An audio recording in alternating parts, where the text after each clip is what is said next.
ನಮ್ಮ ಸ್ಪೀಕರ್ ಅವ್ರ ಹತ್ರ ನಾವೆಲ್ಲ ಮನವಿ ಮಾಡಿದ್ದೀವಿ. ಭಾಳ ಪ್ರಮುಖವಾಗಿ ಫೈನಾನ್ಸ್ ಬಿಲ್ಲಿಗೆ ನಾವು ತಡೆ ಒಡ್ಡಿದ್ದೀವಿ ಅನ್ನೋಂಥದ್ದು ಒಂದು ಡಿಸ್ಕಷನ್ಗೆ ಬಂತು. ಆದರೆ ನಾವು ಭಾಳ ಸ್ಪಷ್ಟವಾಗಿ ಹೇಳಿದ್ವಿ, ಫೈನಾನ್ಸ್ ಬಿಲ್ಗೆ ತಡೆ ಒಡ್ಡಂಥದ್ದು ನಾವು ಮಾಡಿಲ್ಲ. ಇದು ತಮಗೇನು ಹಂಗೆ ಅನಿಸಿದೆಯೋ ಅದು ಸತ್ಯಕ್ಕೆ ದೂರವಾಗಿರೋಂಥದ್ದು.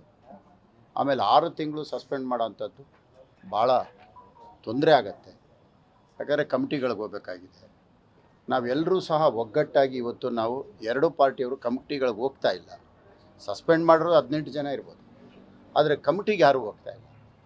ಹಂಗಾಗಿ ಇದನ್ನು ಕನ್ಸಿಡರ್ ಮಾಡಿ ಬೇಗ ವಿಡ್ರಾ ಮಾಡಿಕೊಡಿ ಅಂತ ನಾವೆಲ್ಲರೂ ಒಟ್ಟಿಗೆ ಮನವಿ ಮಾಡಿದ್ವಿ.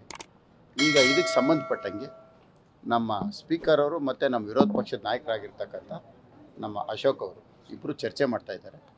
ಅವ್ರು ಏನು ತೀರ್ಮಾನ ಮಾಡ್ತಾರೋ ಅದಕ್ಕೆಲ್ಲರೂ ನಾವು ಬದ್ಧವಾಗಿರ್ತೀವಿ. ಪ್ರಾಸಿಕ್ಯೂಷನ್ ಅವ್ರು ಕೇಳಿದ್ದಾರೆ, ಕೊಟ್ಟಿದ್ದಾರೆ. ಅದು ಸ್ಪೀಕರ್ ಅವರು ಒಂದು ಅಧಿಕಾರ ಅವರು ಚಲಾಯಿಸಿದ್ದಾರೆ. ಅದು ನ್ಯಾಯಾಲಯ ಇದೆ, ಅದು ಕೋರ್ಟ್ ಒಳಗೆ ಏನಾಗುತ್ತೆ ಅದು ಕೋರ್ಟಲ್ಲಿ. ಕಾನೂನಲ್ಲಿ ಅದು ಏನಿರುತ್ತೋ ಅದು ನಡೀತಾ ಇರುತ್ತೆ.